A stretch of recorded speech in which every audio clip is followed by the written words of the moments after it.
ஆகவே இந்த இடத்திலே கலைஞர்களுக்கு விற்பனாக திகழும் அருமை மகளை வாழ்க வாழ்க ஆபத்து கொள்ளாத பிள்ளையும் அருமசிக்குள்ள அன்னமும் தாகத்தை தீராத தண்ணீரும் தரித்திரமறியாத பெண்ணீரும் கோபத்தை எடுக்காத வேந்தரும் குறுமணி கொள்ளாத சீடரும் பாவத்தை தீராத நிறுத்தமும் இந்த எளிமைய உலகத்திலே இருந்தும் பயிரிடை என்று சொன்னார்கள். ஆகவே தாங்கள் பயிரோடு வாழ வேண்டும் என்பதற்காக தாங்களும் சில விவரங்களை கேட்டு தெரியாமல் இருக்கிறேன். கேட்கலாமா? கிரேதா கிரேதா துபகர கழிவன சொல்லிய நான் இன்ஸ்டியூட் தங்கள் அப்படி இருக்கின்ற வேளையிலே ஏழையன் எழுத்தின் படத்தில் சில பல கேள்விகளை கேட்டு தெரிந்து கொள்ள வேண்டும் தாங்கள் இருக்கிறீர்கள். தாராளமாக கேள்வி ஏகமான தெரிந்தபோது கூட கற்றது கைமளவு கண்ணாதது உலகளவு உற்ற களிமணியின் கட்டு ஓதுகிறார் தங்கள் தாய் கலைவாணி சரஸ்வதி. அந்த அம்மாவை இன்னும் ஐயகரன் மடியில் அமர்ந்து கொண்டு உலக கல்வியை கற்றுக்கொண்டிருக்கின்ற வேளையிலே நானும் சிறியல் என்கிட்ட கேட்கணும்னு நினைக்கிறீங்க. தாராளமா கேளுங்க சுவாமி. ஏகமான தருகிறபோது கூட நான் தெரிஞ்சதை சொல்றேன், தெரியலையா உங்ககிட்ட கேட்டு தெரிஞ்சுக்கிறேன் சுவாமி. வாழ்க பணிவு. அந்த பணிவை உயர்த்துவது ஒரு மனிதரை. ஆக அந்த பணிவோடு கெட்டதனாலே மற்ற வேலைகள் கண்டு மணி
காரணம் உண்டு. காரணம் இல்லாமல் தோறும் கட்டுவது கிடையாது. என் தந்தையினுடைய வேண்டுதல்படியாக என் கையின் மூலமாக திரைக்கதை விதைத்து அதை எவ்வளவு முருகனுக்கு படைக்க வேண்டும் என்பது என் தந்தையுடைய வேண்டுதல். காரணம் என்னன்னு கேட்டேன். துணை முருகனுக்காக நீங்க மட்டும் விதைக்கிறதா? அது என்ன காரணம்? அதத்தான் நான் இப்ப சொன்னேன். எங்க அப்பாவுடைய வேண்டுதல் 7 ஆம்பளை பிள்ளையா போயிடுச்சு, ஒரு பொம்பளை பிள்ளை வேணுமே எங்க அப்பா நினைத்த பொழுது என்னை கண்டெடுத்த மாத்திரத்திலே முருகனிடத்தில் ஒரு வேண்டுதல் வைத்தார். என் பிள்ளையின் கையின் மூலமாக திரைக்கதரை விதைத்து பெண் கை, அதாவது பெண்களுக்கு வரக்கூடிய இந்த பிள்ளையின் கையின் மூலமாக திரைக்கதரை விதைத்து அதை உமக்கு அறுவடை செய்து அபிஷேகம் பண்ணு எங்க அப்பா வேண்டியிருந்தார். ஆலயத்துல வேலை எடுத்து வைக்கிறேன், சூழாயத்தை எடுத்து வைக்கிறீங்கிற மாதிரி அதானே உண்மை. அந்த மாதிரி வேண்டுதல் நீங்க வச்சிருக்கீங்க. அப்படின்னா எத்தனை திணை? அது மட்டும் இரு திணை. யார? இரு திணைகள். இரு திணை. ஆமா, இரு திணை இல்லை, இரு திணைகள். இரு திணைகள். சரி இருக்கட்டும். ஏமா என்ன திணை? ஒண்ணு செந்தின, ஒண்ணு செந்தின, இன்னொன்னு கருந்தின. என்ன ராக்கெட்டா இல்ல சாக்கெட்டா? செந்தினை கருந்தனை விதைகள். செந்தினை கருந்தனை. ஆமா, அப்படித்தானே? ஆமா, இருக்கட்டும். சரி இருக்கட்டுங்க. ஆக இந்த இடத்துல நீங்க வந்து காவல் புரியுறீங்கன்னா பெரிய விஷயம் தான். அது மட்டுமில்லாது குல வழக்கம்னு ஒண்ணு இருக்கு. அது ஆண்கள் உழுது பயிர்வது, பெண்கள் அதை காவல் காப்பும் என்ற குல வழக்கமா இருக்கு. ஓஹோ, பருவத்தை பயிர் செய்ய. பயிர் செய். பருவத்தை நீங்க பயிர் செஞ்சீங்களா? ஏன் ஜாமி? பயிர் செஞ்சிருக்கீங்க. ஆமா, விதையா போட்டுருக்கீங்க. என்ன விதையும் 70 நாள். 70 நாள்னு சொல்லிருக்கீங்க. உண்டா இல்லையா? இப்போ எவ்வளவு நாள் முடிஞ்சிருக்கு? இப்போ ஒரு என்னுடைய காலமாக கூடியது 27 நாட்கள் ஆகக்கூடியது. ஓஹோ, அப்ப இந்த மிச்சம் இருக்கு. அதான் உண்மை. மிச்சம் இருக்கா? வச்சா மிச்சம் இருக்கும், வைக்காம இருந்தா இருக்காது. வச்சாலும் வைக்காம போனாலும் மல்லிவாசம் மிச்சம் வச்சுட்டோம். இது குற்றால சுகவாசம். இருக்கட்டும். ஆக அதனாலே காலத்தை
உண்மைதான். என்ன சுவாமி? என்னமா இது? ஏமா, ஒரு மழை பொழியுது. அந்த மழை பொழியும் போது விதியோடு பெய்யுதா மதியோடு பெய்யுதா? விதியோடு தான் பெய்யுதுன்னு நான் சொல்லுவேன். அது விதி, நீங்க சொல்றது சரியா? இப்ப நீங்க காட்டுக்கு வந்திருக்கீங்களே, ஆமா. எதுக்காக நீங்க? காவலுக்கு வந்திருக்கு. என்ன காவலுக்கு? காவல்ல 3 வகை உண்டுன்னு சொல்லுவாங்க. ஒண்ணு காத்தல், இன்னொன்னு பாதுகாத்தல், இன்னொன்னு காவலாக கூடியது. அம்மா, சாப்பிட்டேன்னா சாப்பிட்டேன்னு சொல்லணும். சரி சரியா? நான் போய் அரிசி எடுத்துட்டு வந்து அதுக்கப்புறம் உலையில கலந்து நான் கேட்கறது பதில். காவலுக்கு எதுக்காக வந்தேன்னு கேட்டேன். கேள்வி எங்கிட்ட கேளுங்க. எதுக்காக வந்தேன்? என்னைய பார்த்து கேளுங்க. இல்லம்மா, எனக்கு கண்ணை பார்த்தாவே எனக்கு பிடிக்காது. அது சரி. சரியா? உங்களுக்கு தான் 3மே இல்ல. அதுதான் உண்மை. அப்புறம் கண்ணை பார்த்தா பிடிக்காதுன்னு ஆனா உங்களுக்கு இருக்கு. என்ன இருக்கு? பாக்குறியா? என்ன இருக்கு? நீங்க காட்டினா நான் பாக்குறேன். இப்ப நான் செய்யறது கடமை. சரி. கண்ணியத்தோடு உங்ககிட்ட பேசுறேன் பாத்தியா? 2வது சரியா? கட்டுப்பாடு. ஏன் தெரியுமா? சமயமிருந்து பேசு, சமயமிருந்து பேசு, பேசாதிருந்து பழகு அப்படின்னு பெரியவர்கள் சொன்னது போல. சரியா? இந்த கடமை, கண்ணியம், கட்டுப்பாடு, இந்த 3 என்கிட்ட இருக்கு. ஆனா 3 இல்ல, இருந்தும் இல்ல. இருந்து ஏன் இல்லாம போச்சு? நாம எஸ்ஏ சூர்யாவா? இருக்கு ஆனா இல்லங்கிற மாதிரி. நீங்க நானா சொன்னேன். சரி, இருக்கட்டுமா? ஆக இந்த இடத்துல நீங்க வந்திருக்க காரணம் திருக்காவலுக்காக வந்திருக்கீங்க. எதுக்காக வந்தீங்க? திருக்காவலுக்கு தானே வந்திருக்கீங்க. விதிப்படி நடக்கணும். வீட்டுல படுத்துக்க இங்கேயாமா வந்த? இதுவும் விதிதான் சுவாமி. எப்படி விதிங்க? காரணம் என்ன? அதான் நான் ஆரம்பத்துல சொன்னேன்.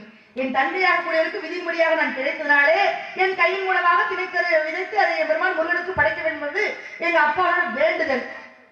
சரி, விதிப்படி வந்த. ஒருவேளை நான் கிடைக்காம இருந்தேன்னா அப்ப இதை வேண்டாம இருந்திருப்பாரு, இந்த விதி நடக்காம இருந்திருக்கும். விதிப்படி வந்திருக்கிற. சரி, ஆலோலம்னு ஏன் சொன்ன?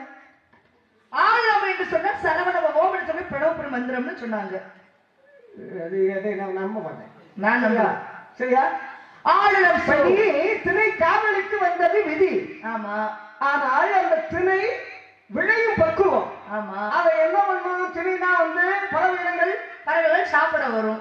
பாலிடக்கூடிய நேரம், அந்த நேரத்துக்கு பறவை பறந்து வரும். பாத்தியா? பசியோட வர்ற பறவைக்கு அதைத்தான் கொடுத்தாங்க, கொஞ்சம் திருட்டு போட்டுமே அங்கதான் அப்படின்னு இல்லாம உன் மதிய பயன்படுத்தி.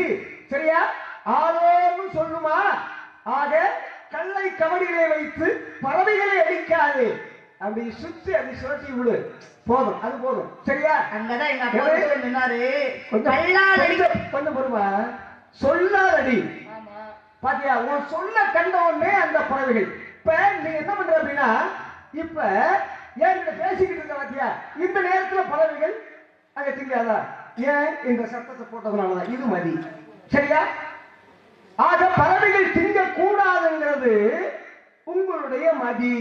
சரி, விதிப்படி நடக்கட்டும். வீட்டுல விடுக்க முடியாது, ஏன் இங்க வரணும்? எந்த பறவைகள் நின்று போறான்னா என்ன பண்ணான்னா நம்மளுக்கு என்ன தேவையா? சரி, முருகனுக்கு காவலா அப்படின்னா முள்ள சுத்தியே அடைச்சி வைக்க வேண்டியான. ஆனா முள்ள சுத்தி அடைச்சி வச்சாலும் மாடுதான் மேயாது. பறவைகள் திங்காம இருக்குமா? எப்ப பறவைகள் திங்காம இருக்குமா? அதுக்கு என்ன பண்ணணும்? இந்த காலத்துல தப்பா வச்சு தட்டுவாங்க, டம்மு டம்மு டம்மு அப்படின்னு தட்டிட்டாவே பறவை ஓடிடும். ஆக சத்தம் கேட்குது அப்படின்னு. நீங்க அதனாலதான் ஆலோலம் சொல் என்ற மதியான குரலை பயன்படுத்தி, ஆக ஆலோலம் சொன்ன, ஆக மதியன்னு ஒண்ணு இருக்கு அப்படிங்கிறது நிச்சயம். பேசி முடிச்சுட்டீங்கன்னா நான் பேசலாமா? பேசலாமே. எங்க அப்பா கல்லால் அடிக்காது சொல்லால் அடிக்க வேண்டும் சொன்னார். அதற்கு பிறகு கவனிலே கல்லை வைத்தல்லாது தேனும் திணை மாவின உருண்டைகளை வைத்து பறவைகளுக்கு உணவு கொடுக்கும் விதமாக ஜீவகாருண்ய முறையில் காவலை காக்கிறீங்க. நீங்க சொன்ன மாதிரி எந்த ஒரு ஜீவராசியோட வயிற்றில் இருப்பது என்னுடைய குல வழக்கம் கிடையாது, பழக்க வழக்கம் கிடையாது. பறவை என்றால் அதை சாப்பிடத்தான் வர வேண்டும் என்ற ஒரு விதிமுறை உண்டு. பறவைகளுக்கு உணவு கொடுக்காது இந்த காவலை நான் காத்தேன் என்று சொன்னால் அந்த முருகப்பெருமான் கூட இந்த வேண்டுதலை ஏற்றுக்கொள்ள மாட்டார். அதனாலதான் பாருங்க, இந்த கவனிலே தேனும் திணை மாவு இந்த உருண்டைகளை வைத்து பறவைகளுக்கு ஆலலம் சொல் என்று சொன்னால் சரவணபவ ஓம் சரவணபவ ஓம் என்று பிரணவ மந்திரத்தை உச்சரித்து பறவைகளை வரவழைத்து, என பறவை வந்தாதான் எனக்கு வேலை, பறவையை விரட்டினா எனக்கு வேலை கிடையாது. பறவை வரத்தான் எனக்கு வேலையை தவிர பறவை வரட்டும் எனக்கு வேலை கிடையாது. அதனால பறவையை இந்த கவனில் வைத்த தேனும் திணை மாவு உருண்டைகளை வைத்து பறவையே வா பறவையே வான்னு சொல்லிதான் இந்த இடத்துல நான் பறவையை ஓட்டிக்கிட்டு இருக்கேன். பறவையை விரட்டல, பறவையை ஓட்டிக் கொண்டிருக்கின்றேன். பறவையை விரட்டல.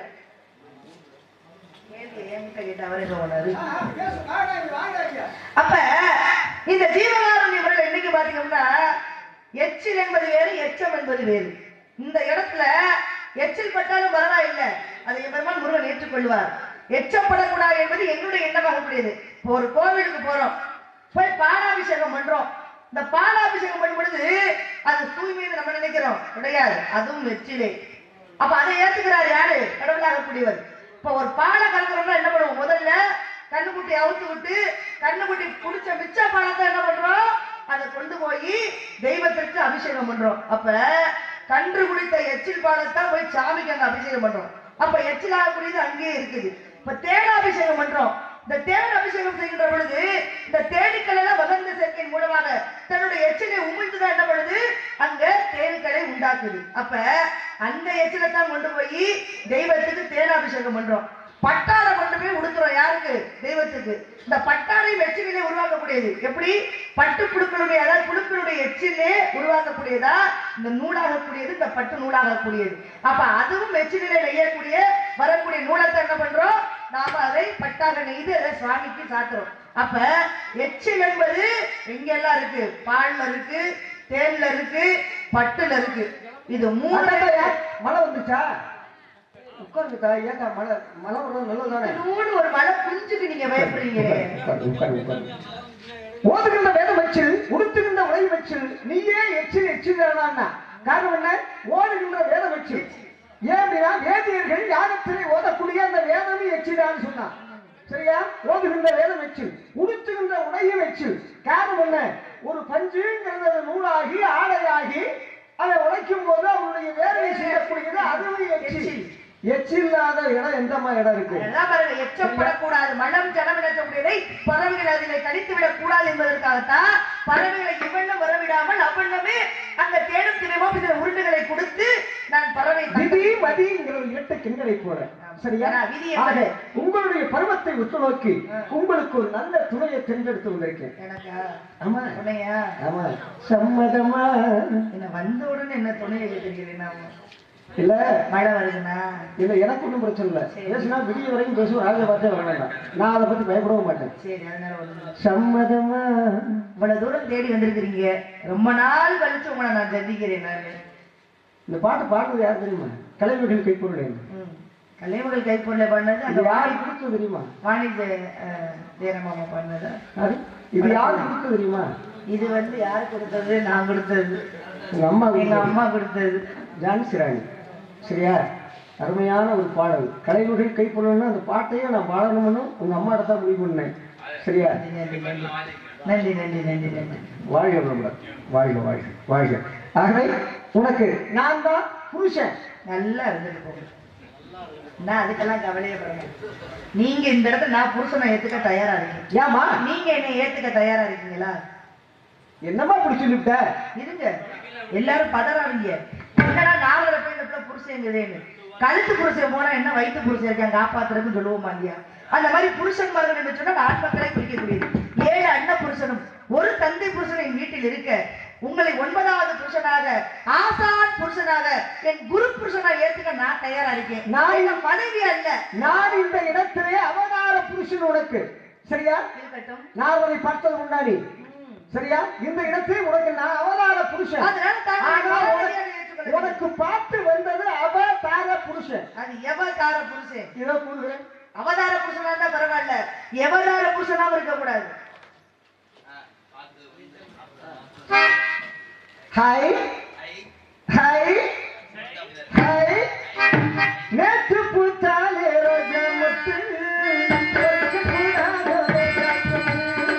நேற்று பூத்தாலே ரோஜா முத்து,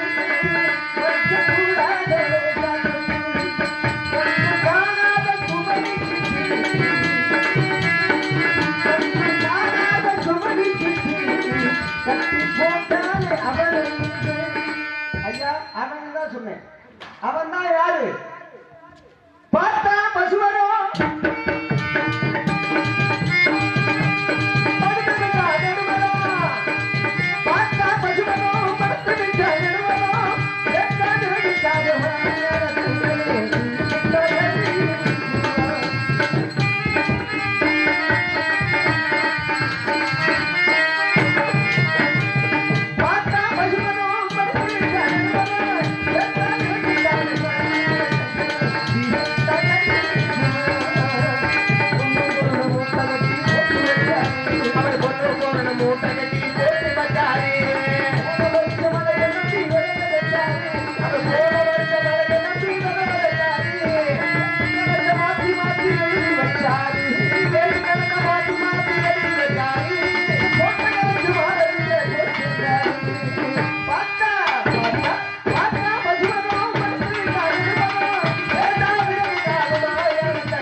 இல்லைங்க ஆச்சாரக்கார் முருகன் எந்த ஆச்சாரமும் பார்க்கறது இல்லை சரியா எந்த ஆச்சாரமும் பார்க்கறது இல்லை சரியா ஆச்சாரக்காரன்னு சொல்ல வந்தேன் ஆச்சாரம் பார்க்கறது இல்லை அதனாலதான் அவன் தான் உன் புருஷன் சொல்ல வந்தேன் சரியா ஆச்சார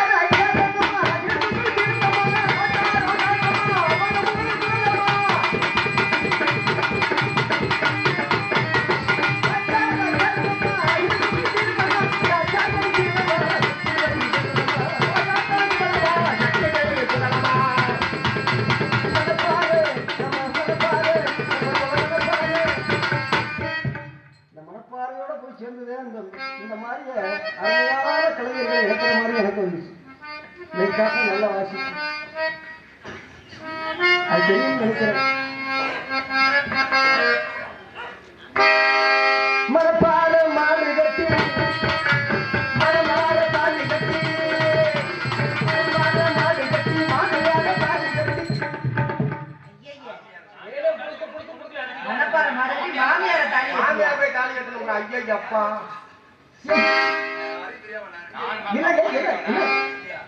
மணப்பாறை மாடு கட்டி மாமியால தாலி கட்டி ஆமா மாமியால தான் தாலி கட்டி என்ன மாமியால தாலி கட்டி இல்லைங்க அதற்கு நானு இப்ப முருகன் எனக்கு மாமன் சரியா வள்ளி எனக்கு மகாவிஷ்ணு ஆனந்த கிணியிலே பிறந்ததாலே பாட்டனுக்கு பிறந்தாலே அத்தை செவ்வான ஒரு அத்தை வள்ளி ஒரு அத்தை அத்தைக்கு மருமகள் என்ன மாமியாரு மாமியார மாமன் தாலி கட்டி நானா தாலி கட்டவில்லை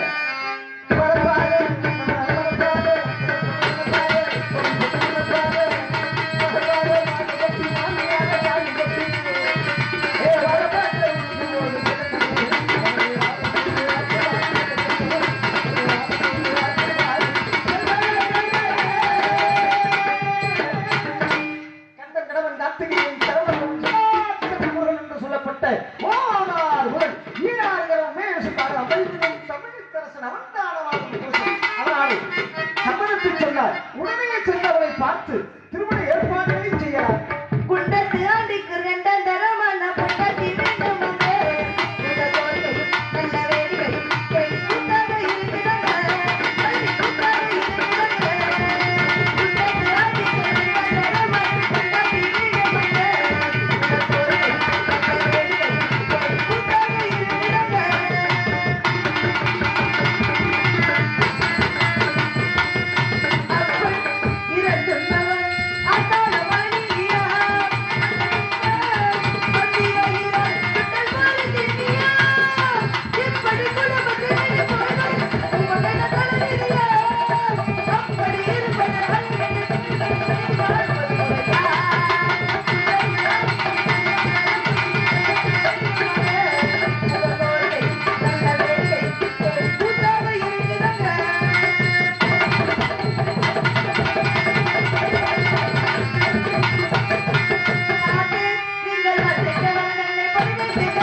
பெருமாளுடைய பேரை சொல்லும் பொழுது கேட்க மாட்டேன் அப்படிங்கிறதுனால அப்புறம் இறங்கு உன்னை ஆய்த்தாக மலைநீடி அவள் ஆத்தா மலைநீடி உனக்கு என்ன கேட்டா அப்புறம் இறங்குண்ணி ஏன் இறங்குண்ணியா இருக்கா பிச்சைக்கார பையன் யாரு அந்த சிவபெருமான் ரொம்ப ஆளுநர் எல்லாத்தையும் பிச்சைக்காரன் ஆக்கிட்டு போயிருக்கான் யாரு சிவபெருமான் அதான் அஞ்செழுத்திலே பிறந்து அஞ்செழுத்தை விளந்து அஞ்செழுத்தை ஒரு கொண்ட பஞ்சபூத வாமிகால் அஞ்செழுத்தில் ஒரு எழுத்து அஞ்சு உட வெள்ளையில அஞ்சல் அஞ்சல் எங்கனாவது அம்பலத்தில் ஆடுவார் அவன் அம்பலத்தில் ஆடுறோம் நம்ம சம்பளத்தில் ஆடிக்கிட்டு இருக்கோம் அதானே உண்மை இருக்கட்டும் காரணம் என்ன இரண்டு ஆத்மாக்களுடைய பாவம் செஞ்சவனா இருந்தாலும் யாரா இருந்தாலும் சரி சுடுகாட்டினை கொண்டாந்து எரிக்கும் போது அந்த விபதியை பூசி அந்த பாவத்தை தீர்ப்பதற்காக பிச்சை எடுக்கின்றான் சிவபெருமான் எப்படி அவன் ஒரு பிச்சைக்காரன் மழை நீர் கேட்காத வரத்தை கொடுத்துருவான் சிவபெருமான் திரும்ப வாங்க தெரியாது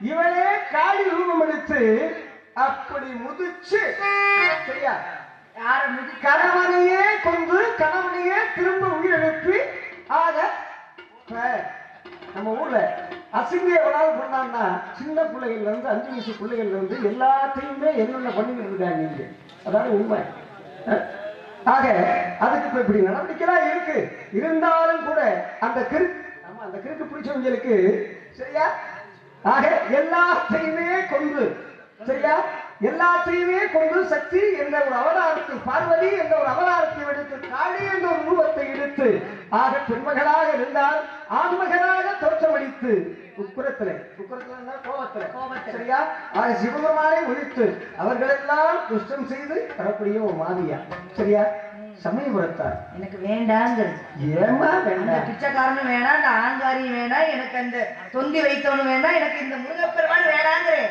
அம்மா அவனை பத்தி தவற பேசாத தொந்தி வைத்தோட வேணாங்கிறேன் குடும்பமே வேணாங்கிறேன் அந்த குடும்பத்துல எல்லாமே அதிக அளவுக்கு அதிகமானதா இருக்கு அருகம்புல் மாலை போட வச்சது இந்த பக்தர்கள் எல்லாம் அருகம்புல் மாலை விழுங்கியதனால அசுரன் அப்படிங்கிற ஒரு அசுரனை விழுங்கியதனாலே அந்த வெப்பத்தை தெளிப்பதற்காக அந்த அருகம்புல் மாலை இடப்பட்டது பாத்தீங்களா ஆக அது போல எனக்கு அருகம்புல் போடும் எல்லோருக்குமே துயரம் என்று இருந்தால் எனக்கு எப்படி இந்த அனல் குறைந்ததோ அதுபோல எல்லோருக்கும் அனல் குறையும் வந்து அருகமுள்ள வாங்கி கொண்டிருக்கின்றான் விநாயகப் பெருமான் அவன் மச்சான தவறா சொல்லலாமா எனக்கு வேணாங்கிற இந்த குடும்பம் எனக்கு ஒருத்தருக்கு ஒருத்தியா வாழக்கூடியத நான் முதலே சொன்னேன் அவதார புருஷன் எனக்கு வேண்டான்னு முன்னையிட்டதி முப்புறத்திலே பின்னையிட்டதி தென்னழகையில் அன்னையிட்டதி அடிவயிற்றிலே யார் விட்டதி மூழ்கவே என்று மற்றத்தார் வழினார் ஆனால் சக்கலத்தி அப்படிங்கிற ஒரு தீக்கு பயப்படாது சரியா இப்பதான் புரியுது உங்களுக்கு பிரச்சனை ஏங்கிட்ட இல்ல முருகப்பெருமான் மேல ஏதோ உங்களுக்கு பிரச்சனை அந்த நல்லா இருக்கிறது உங்களுக்கு பிடிக்கல ஏற்கனவே ஒரு பொண்டாட்டியோட நிம்மதியா இருக்கிறாரு இன்னொரு குட்டியா என்னை கொண்டு போய் கல்யாணம் பண்ணி வச்சு தினமும் சக்கராத்தி சண்டை போட்டு அந்த மனுஷனை ஏற்கனவே பழனிக்கு ஓடின மாதிரி வேற எங்கேயோ ஓட வைக்கணும்னு பாக்குறீங்க அனுசரிச்சு போங்கம்மா என்னது நான் அனுசரிச்சு போனா என்ன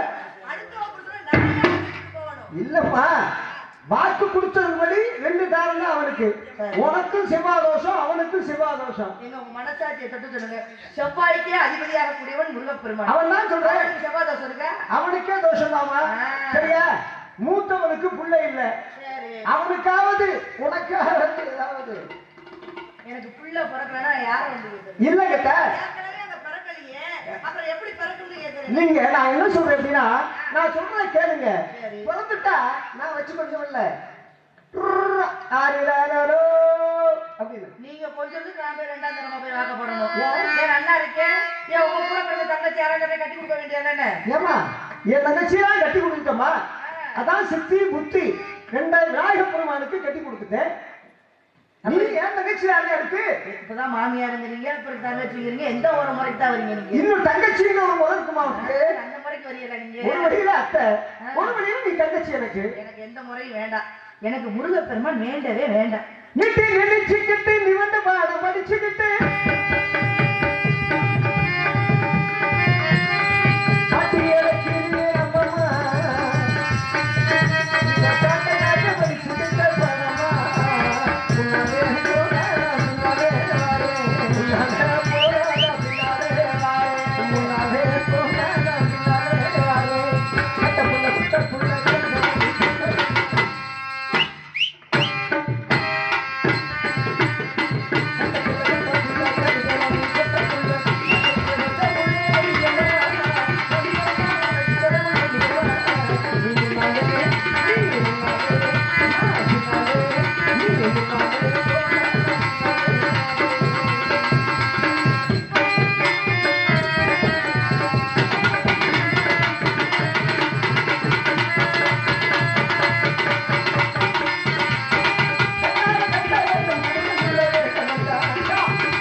தாண்டா உனக்கு கிடவே எழுவடியிலே பிறந்தால் ஆக ஏழெடுத்து கொடுத்தவன் தங்கவேலு. ஆக அந்த தங்கவேலையே உனக்கு கிழவனாக நான் பார்த்திருந்திருக்கும் போது மறுப்பு சொல்லலாமா? அவனுடைய குணம் என்ன, அவனுடைய மரியாதை என்ன? எத்தனையோ இந்த உலகத்திலே பிறந்திருந்தாலும் கூட அவனுக்கு எது உண்டு? அதுதான் உண்மை. ஆகவே அதுபோல நான் என்ன சொல்றேன், அந்த மகள்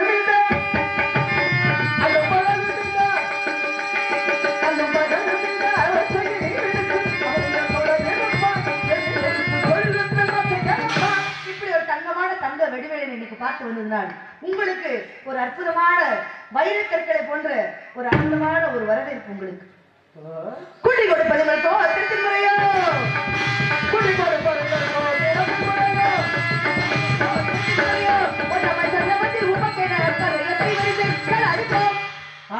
என்ன சொன்னார்? நாட்டுக்கு நல்ல பார்த்து கூட்டி கொடுப்பதற்கு பார்த்து வருகின்ற ஆத்திரத்தை ஊட்டி விட்டார். பொருளாதாரத்திற்கு பொருளை சக்தி இல்லாத உலக சக்தி புத்தி இல்லாத உலக புத்தி வந்தவர்களுக்கு உன்னை கூட்டி தரமாட்டேன், காட்டி தருவார். நாளைய சூரிய சிரமத்திற்குள் அந்த முருகனுக்கு உனக்கும் இருட்டி வேலையில் திருட்டு வழக்கம் அப்படி நடக்கவில்லை என்றார். நான் ஆளுநரல்ல, இது கட்டயமல்ல என் உற்சாகத்தின் ஒரு ஆணையாக சொல்லுகின்றேன். உனக்கும் முருகனுக்கும் வழக்கம் வருகின்றேன். நாராயண இசை கலைஞர்களே உலகத்து